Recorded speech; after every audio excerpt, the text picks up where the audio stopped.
Bismillahirrahmanirrahim. Assalamualaikum warahmatullahi wabarakatuh. Puji syukur kita panjatkan kehadirat Allah Subhanahu wa taala, karena berkat rahmat dan hidayahnya lah sehingga kita bisa menyelesaikan presentasi kelompok kami mengenai materi akidah. Salam serta salawat kita lupa pula kita kirimkan kepada Nabi besar Muhammad Sallallahu Alaihi Wasallam yang telah membawa kita dari zaman jahiliyah menuju zaman yang modern seperti sekarang ini. Baik, untuk mengefisienkan waktu, perkenalkan saya Syahrul Kam dari selaku moderator dari kelompok 1 ingin membacakan satu buah ayat dari Quran surat An-Nisa ayat 80 yang berbunyi,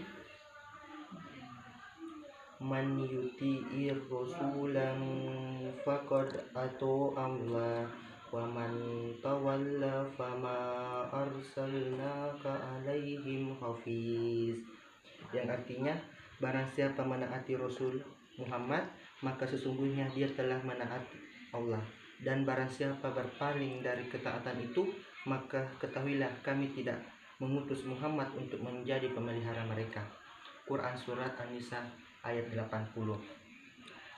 Baik, untuk selanjutnya saya serahkan kepada rekan saya saudari Niken Pratiwi untuk melanjut membahas materi tentang pengertian akidah.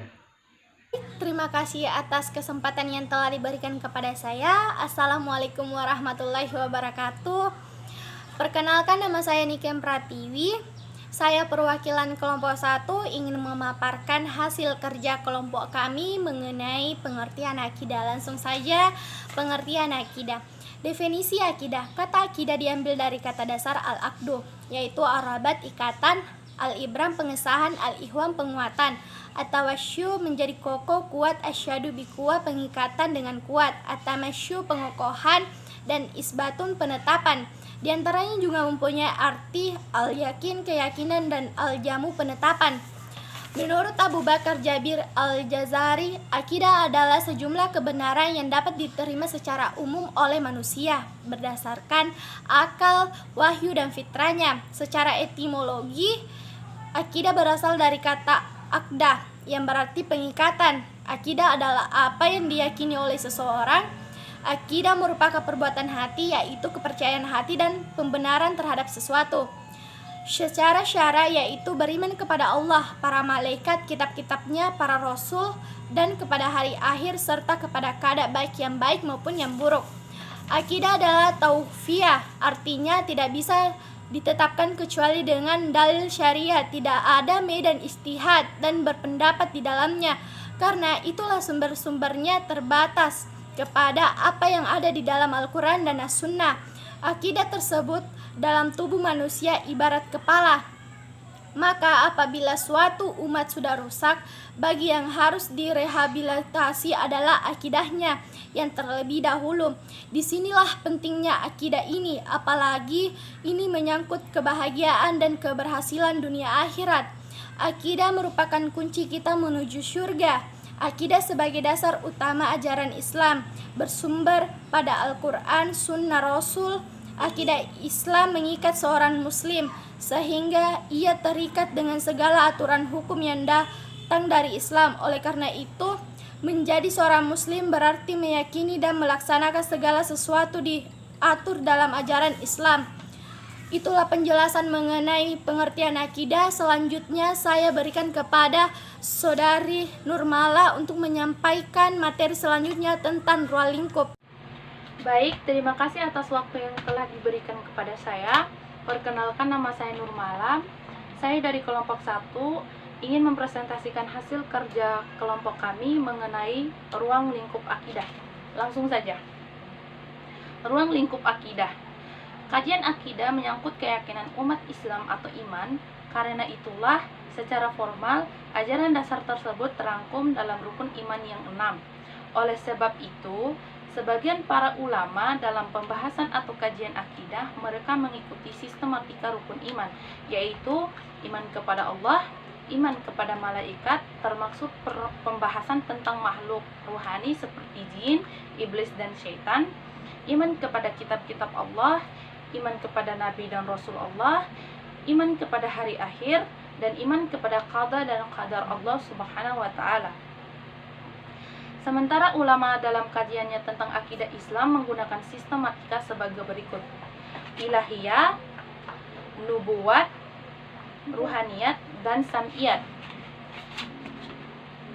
Berbeda dengan dua sistematika di atas, Profesor Dr. Haji Saharin Harapan MA dalam ensiklopedia Akidah Islam menjabarkan objek kajian akidah mengacu pada 3 kajian pokok, yaitu pengenalan terhadap sumber ajaran agama atau ma'rifatul mabda, kedua, pengenalan terhadap pembawa kabar atau berita keagamaan atau ma'rifat al-wasitah, dan ketiga, pengenalan terhadap masalah-masalah yang terjadi kelak di seberang kematian atau ma'rifat al-ma'ad. Itulah penjelasan mengenai ruang lingkup akidah. Selanjutnya saya berikan kepada rekan saya, Saudari Nur Hikmah, untuk menyampaikan materi selanjutnya tentang sumber akidah. Bismillahirrahmanirrahim. Assalamualaikum warahmatullahi wabarakatuh. Baik, terima kasih atas waktu yang telah diberikan kepada saya. Perkenalkan, nama saya Nur Hikmah B. Saya perwakilan dari kelompok 1 ingin mempresentasikan hasil kerja kelompok kami mengenai sumber akidah Islam. Baik, langsung saja. Sumber akidah Islam. Jika kita menelaah tulisan para ulama dalam menjelaskan akidah, maka akan didapati 2 sumber pengambilan dalil penting. 2 sumber tersebut meliputi: 1. Dalil asas dan inti yang mencakup Al-Quran, As-Sunnah, dan ijma' para ulama. 2. Dalil penyempurnaan yang mencakup akal sehat manusia dan fitrah kehidupan yang telah diberikan oleh Allah Azza wa Jalla. A. Al-Quran. Al-Quran adalah perkataan Allah yang hakiki, diturunkan kepada Rasulullah dengan proses wahyu. Membacanya termasuk ibadah, disampaikan kepada kita dengan jalan mutawatir. Jumlah orang yang banyak dan tidak mungkin bersepakat untuk berbohong, dan terjaga dari penyimpangan, perubahan, penambahan, dan pengurangan. B. As-Sunnah. Seperti halnya Al-Quran, As-Sunnah adalah salah satu jenis wahyu yang datang dari Allah Subhanahu wa Ta'ala, walaupun lafaznya bukan dari Allah tetapi maknanya datang darinya. Hal ini dapat diketahui dari firman Allah yang berbunyi, "Dan dia Muhammad tidak berkata berdasarkan hawa nafsu, ia tidak lain kecuali wahyu yang diwahyukan." Quran Surah An-Najm ayat 3-4. C. Ijma' para ulama. Ijma' adalah sumber akidah yang berasal dari kesepakatan para mujtahid umat Muhammad SAW setelah beliau wafat tentang urusan pada suatu masa. Mereka bukanlah orang yang sekedar tahu tentang masalah ilmu, tetapi juga memahami dan mengamalkan ilmu. D. Akal sehat manusia. Selain ketiga sumber akidah di atas, akal juga menjadi sumber hukum akidah dalam Islam. Hal ini merupakan bukti bahwa Islam sangat memuliakan akal serta memberikan haknya sesuai dengan kedudukannya. E. Fitrah kehidupan. Dalam sebuah hadis, Rasulullah SAW bersabda, "Setiap anak yang lahir dalam keadaan fitrah, maka kedua orang tuanya lah yang membuat ia menjadi Yahudi, Nasrani, atau Majusi." Hadis riwayat Muslim. Dari hadis ini dapat diketahui bahwa sebenarnya manusia memiliki kecenderungan untuk menghamba kepada Allah. Akan tetapi bukan berarti bahwa setiap bayi yang lahir telah mengetahui rincian agama Islam. Itulah penjelasan mengenai sumber akidah. Selanjutnya saya berikan kesempatan kepada rekan saya, Saudara Hendra Setiawardana, untuk menyampaikan materi selanjutnya tentang fungsi akidah. Baik, terima kasih atas waktu yang diberikan kepada saya. Nama saya Hendra Setiawardana, perwakilan dari kelompok 1 ingin mempresentasikan hasil kerja kelompok kami mengenai fungsi akidah. Langsung saja, sesuai dengan fungsinya, sebagai dasar agama, maka keberadaan akidah fungsi sangat menentukan langsung seorang muslim. Sebab adanya sistem teologi agama ini diyakini bahwa sikap, perbuatan, dan perubahan yang terjadi dalam perilaku dan aktivitas seorang sangat dipengaruhi oleh teologi atau akidah yang dianut. Untuk signifikan si akidah dalam kehidupan seorang muslim dapat dilihat paling tidak dalam 4 hal, yaitu akidah Islam merupakan landasan seluruh ajaran Islam. Di atas keyakinan dasar inilah dibangun sejarah Islamiyah, yaitu syar'i, hukum Islam, dan akhlak moral Islam. Oleh karena itu, pengalaman ajaran Islamiyah kepada Allah semata. Karena Dia adalah pencipta yang tidak ada sekutunya, maka tujuan dari ibadah haruslah diperuntukkan hanya kepadanya. Membedakan akal dan pikiran dari kekacauan yang timbul dari kosongnya hati dari akidah, karena orang yang hatinya kosong dari akidah ini, adakah kosong hatinya dari setiap akidah serta menyembah materi yang dapat diindra saja dan akalnya terjatuh pada berbagai kesesatan akidah dan kurafat, ketenangan jiwa dan pikiran, tidak cemas dalam jiwa dan tidak goncang dalam pikiran karena dengan penciptanya, lalu rela bahwa dia sebagai Tuhan yang mengatur, hakim yang membuat tasyrih. Oleh karena itu hatinya menerima takdirnya, dadanya lapang untuk menyerah, lalu tidak mencari pengganti yang lain. Mungkin hanya itu, saya serahkan kembali kepada moderator. Wassalamualaikum warahmatullahi wabarakatuh. Baik, itulah penjelasan dari kelompok kami mengenai materi akidah. Selanjutnya, perkenankan kami untuk menjawab pertanyaan yang telah dikemukakan pada pembahasan kemarin. Untuk mengefisienkan waktu, saya serahkan kepada rekan saya untuk menjawab semua pertanyaan yang telah diberikan kepada kami. Dengan ini, saya persilahkan. Terima kasih atas kesempatan yang telah diberikan kepada saya. Saya akan menjawab pertanyaan kelompok 2 dari Saudari Devi Rahmadani Risaldi. Pertanyaannya, apa itu akidah Islam menurut pandangan Anda? Dan berikan satu contoh akidah Islam dalam penerapan kehidupan sehari-hari. Menurut saya pribadi, akidah adalah sebuah ikatan atau kepercayaan kuat dalam diri seseorang terhadap apa yang diimaninya. Salah satu contoh dalam kehidupan sehari-hari yaitu akidah dalam keluarga, sholat berjamaah, dan saling menghormati dan menyayangi sesama anggota keluarga serta masyarakat sesuai ajaran Islam. Itulah jawaban dari kelompok kami dan saya persilakan buat Saudari Nurmalah untuk menjawab pertanyaan selanjutnya. Baik, terima kasih atas kesempatan yang telah diberikan kepada saya. Di sini saya akan menjawab pertanyaan dari Saudari Niar Mulyadi kelompok 3. Apa hukum memajang patung-patung atau gambar-gambar bernyawa di rumah-rumah sekedar untuk hiasan? Tidak boleh. Berdasarkan keumuman nas dari hadis-hadis Rasulullah SAW yang menunjukkan atas larangan serta haramnya memajang gambar-gambar dan patung-patung manusia atau hewan atau makhluk yang bernyawa. Hal ini akan dikhawatirkan akan dijadikan sarana untuk berbuat syirik kepada Allah Subhanahu wa Ta'ala. Baik, terima kasih, itu jawaban dari saya. Selanjutnya saya berikan kepada rekan saya, Saudari Nur Hikmah, untuk menjawab pertanyaan selanjutnya. Baik, terima kasih atas kesempatan yang diberikan kepada saya. Di sini saya akan menjawab pertanyaan dari Saudara Irfan dari kelompok 4. Pertanyaannya yaitu, apa yang dimaksud ihsan dalam ibadah dan sebutkan dalil yang membahas tentang ihsan? Jawabannya, ihsan yang wajib ialah seseorang beribadah kepada Allah dengan memenuhi 2 syarat diterimanya ibadah, yaitu ikhlas dan ittiba, atau mengikuti tuntunan Rasul. Allah Ta'ala berfirman yang artinya, dan dialah yang menciptakan langit dan bumi dalam 6 masa, dan adalah singgasananya sebelum itu di atas air, agar dia menguji siapakah di antara kamu yang lebih baik atau lebih ihsan amalnya. Quran Surah Hud ayat 7. Fudail bin Iyad rahimahullah mengatakan tentang ayat tersebut, yaitu amal yang paling ikhlas dan paling benar. Sesungguhnya dengan tuntunan Rasulullah SAW, sesungguhnya suatu amalan jika dia ikhlas tetapi tidak benar, maka amalan tersebut tidak diterima.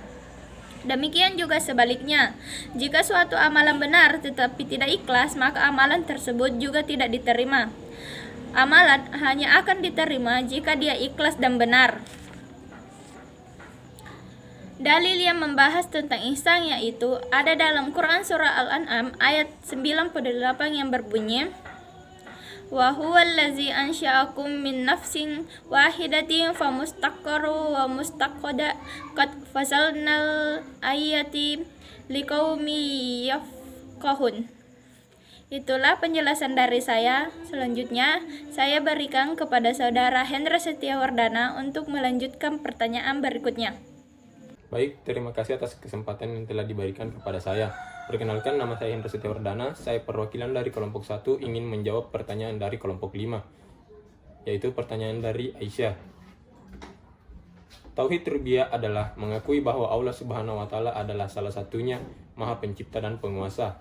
Sedangkan tauhid uluhiyah adalah Allah Subhanahu wa taala adalah salah satu Tuhan yang kita sembah dan beribadah kepadanya.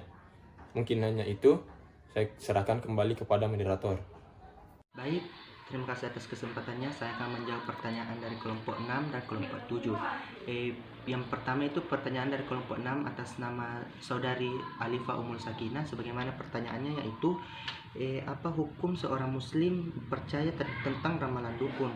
Jawabannya itu termasuk yaitu hukumnya haram karena termasuk ramalan nasib, ramalan bintang, zodiak, ramalan jodoh dan perkawinan dan lain-lain, baik ramalan tentang masa lalu ataupun masa depan.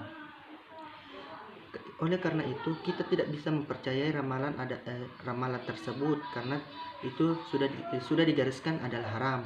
Pertanyaan kedua yaitu pertanyaan dari kelompok 7 atas nama saudari Widya Anugrah. Sebagaimana pertanyaannya yaitu apa hukumnya orang muslim percaya tentang adat tradisional, apakah mempengaruhi tentang akidah dan akhlak? Jawabannya itu sangat mempengaruhi karena mempengaruhi akidah dan akhlak umat Islam. Sebagaimana pengertian dari akidah yakni percaya kepada Allah, dan jika kita sebagai umat muslim mempercayai hal tersebut, maka sama saja kita menyekutukan Allah. Dan akhlak itu sendiri adalah sifat atau perilaku di mana orang itu berbeda-beda dan tidak ditahu bagaimana orang tersebut memandang tradisi mereka. Ada sebagian orang yang menilai tradisi itu sebagai nilai luhur yang memiliki nilai mistis yang menjadi kebiasaan yang tidak bisa lepas dari kehidupan mereka. Dan ada pula yang menjadikan tradisi itu sebagai wadah silaturahmi atau wadah untuk mengenang nenek moyang atau nenek luhur mereka. Jadi itulah jawaban yang sempat saya berikan mengenai pertanyaan dari kelompok 6 dan kelompok 7. Semoga dapat bermanfaat bagi kita semua.